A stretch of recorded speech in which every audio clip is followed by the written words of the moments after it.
Artifacts are the biggest source of income into the zone, but the inner mechanisms behind these legendary objects have yet to be understood. Hello stalkers, and welcome to the Anomalous Dugout. In this video, we will try to explain all the artifacts' properties and descriptions from Shadow of Chernobyl. Let's get into it. The Thorn, Crystal Thorn and Urchin are formed in the burnt fuzz anomaly. Apparently, the Thorn appears when the anomaly enters in contact with a human body. Most probably, this happens if the anomaly is able to develop near a corpse, and not only if a stalker dies in it, as this artifact is very common. Or maybe this is just a rumor. Anyway, the Crystal Thorn looks exactly like a crystallized version of the Thorn, which suggests that thorns eventually become crystal thorns if they are left in the anomaly for long enough. And finally, we don't know if the Urchin is an upgraded version of the Crystal Thorn, but its characteristics definitely are. In order to use these artifacts, a stalker needs to sting his flesh with the artifact's spikes. This will increase his blood pressure, which means that blood will come out faster of any open wounds. However, the other effect is a constant small blood loss in the ears that also somehow cleanses radiation from the body. Also, all three artifacts seem to cause the same increase in blood pressure, while their effectiveness at removing radioactivity is not the same. Finally, the description says that the content of the Urchin has a critical stability, but sadly I'm not able to explain what this really means. The Jellyfish, Stoneflower and Night Star are formed in the Springboard anomaly, but no other details are available. The Stoneflower and Night Star have metallic components that are responsible for the beautiful light it emits, something not seen in the Jellyfish.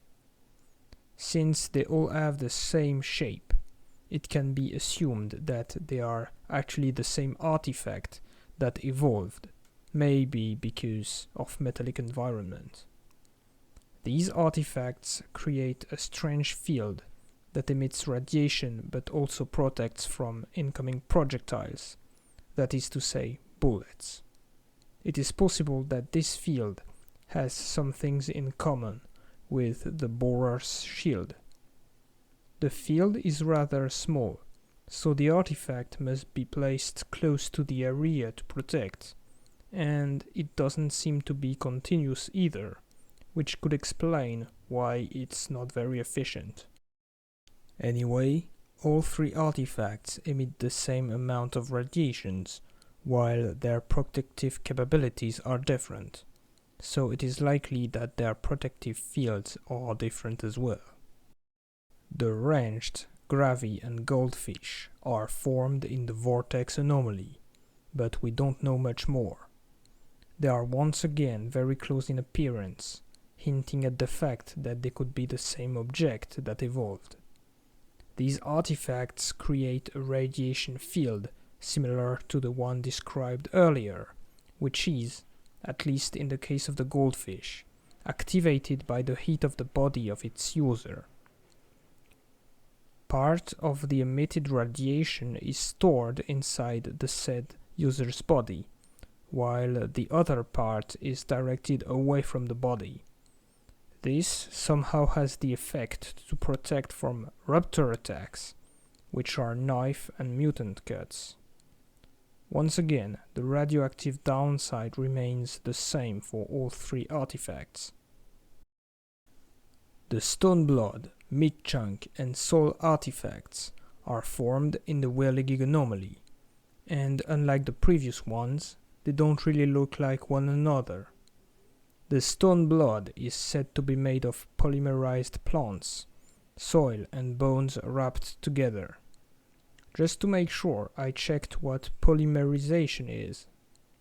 Without entering into too much details, it is a chemical reaction in which small molecules react together to form a bigger molecule chain called a polymer. All these artifacts can be seen emitting another type of unknown field, which seems to be responsible for their healing properties. According to the meat chunk's description, it increases cell growth, which means destroyed cells of the user can be reformed faster. Unfortunately, we don't really know how it works and what are the limitations of this healing artifact. For instance, can destroyed limbs or organs grow back? Also, it is written that the newly formed cells are much more receptive to the effects of physical uranium.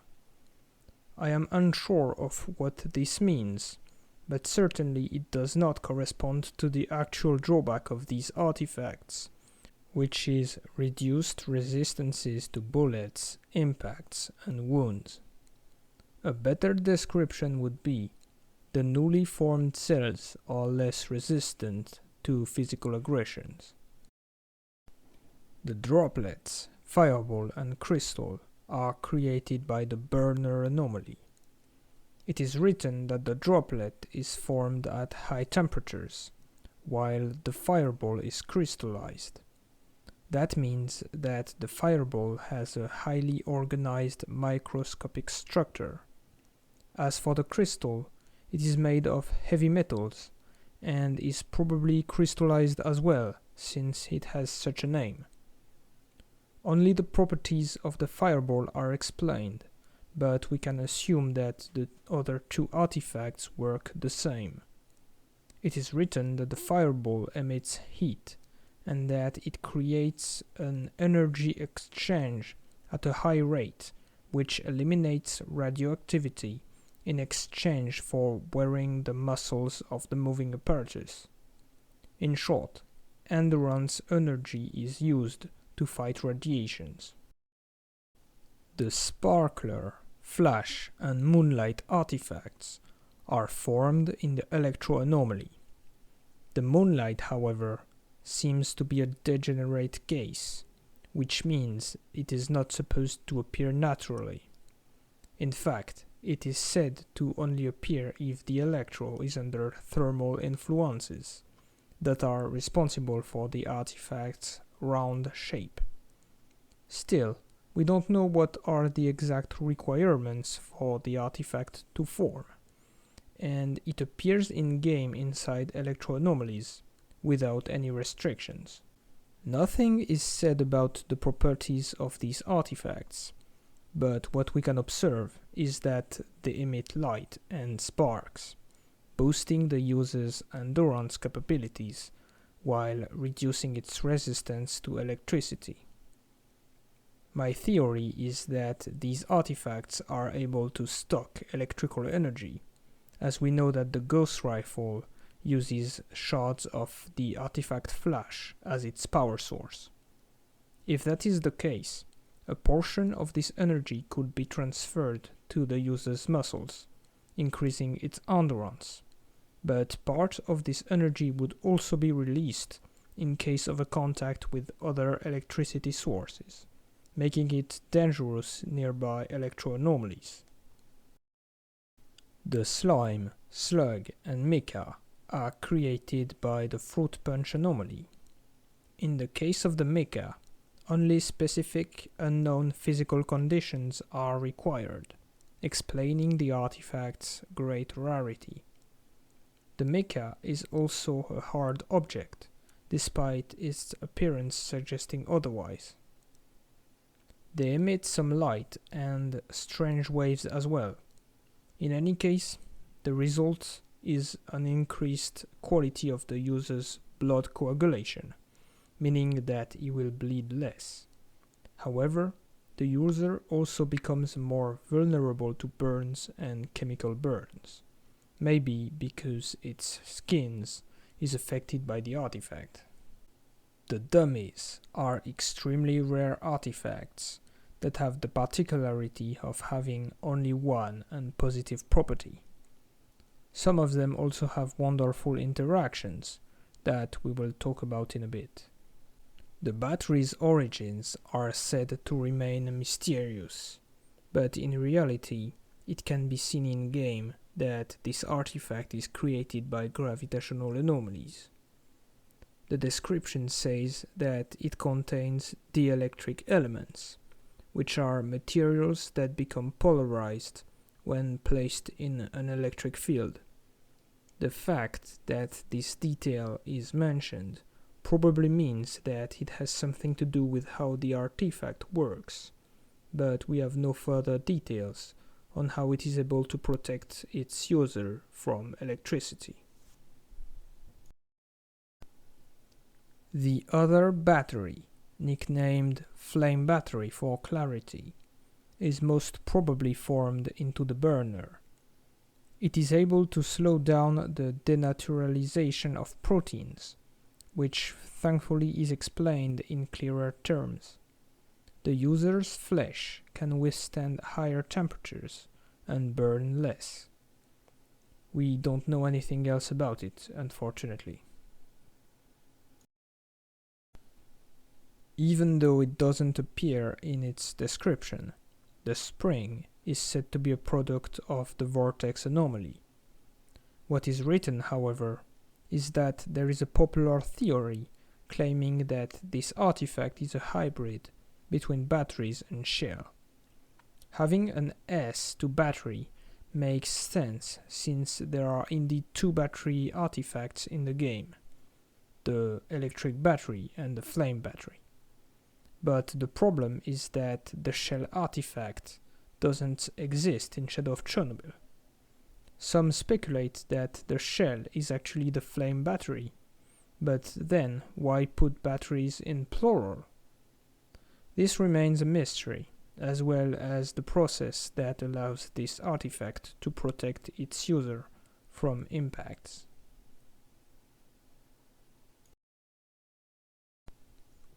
The Pellicle was supposed to be formed by the lift, an anomaly that was cut from the final game. Yet, this artifact appears, but nothing about its origins or its properties is explained. Somehow it protects the user against chemical agents, maybe because the pellicle itself can't be burned by chemicals. If that's the case, stalkers could wrap a part of their body in this artifact to protect it, like their leg or arm maybe, which is clearly possible considering the size of the pellicle.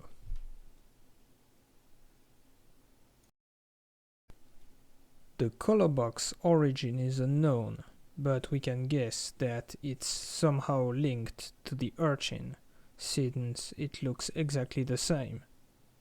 The description says that it is possible to shoot through it with a bullet, but that you can't cut it.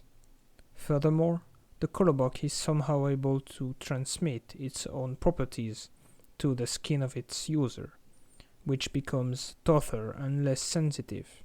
But still, it only provides protection from cuts, and nothing else. The Mammoth Beads is also an artifact with mysterious origins. It can be seen emitting a protective field similar to the one of other artifacts. However, this one isn't radioactive at all. Thus, its only effect is increased bullet protection. All the dummy artifacts, except the last two, have incredible interactions with certain anomalies. When equipping 4 or 5 batteries, the user becomes invulnerable to electric damage, and can even heal and repair his armor by standing in an electro-anomaly. The same goes with the Pellicle and the Fruit Punch anomaly, and with the Flame Battery and both Burners and Comets anomalies. Finally, equipping 4 or 5 Spring artifacts does the same with gravitational anomalies, and also falling from high places as well. It is unknown if this is actually a bug or a feature, but I think we can all agree that this is pretty awesome. It is mentioned in the descriptions of both the Urchin and the Mammoth beads that these two artifacts can't be created in laboratory conditions. This hints at the possibility of artificial artifact creation, an idea nowhere to be seen in the game. However, we know that artifact merging, that is the action of combining several artifacts to create a new one using a scientific device, was actually a feature supposed to appear in the final game, but that was finally cut.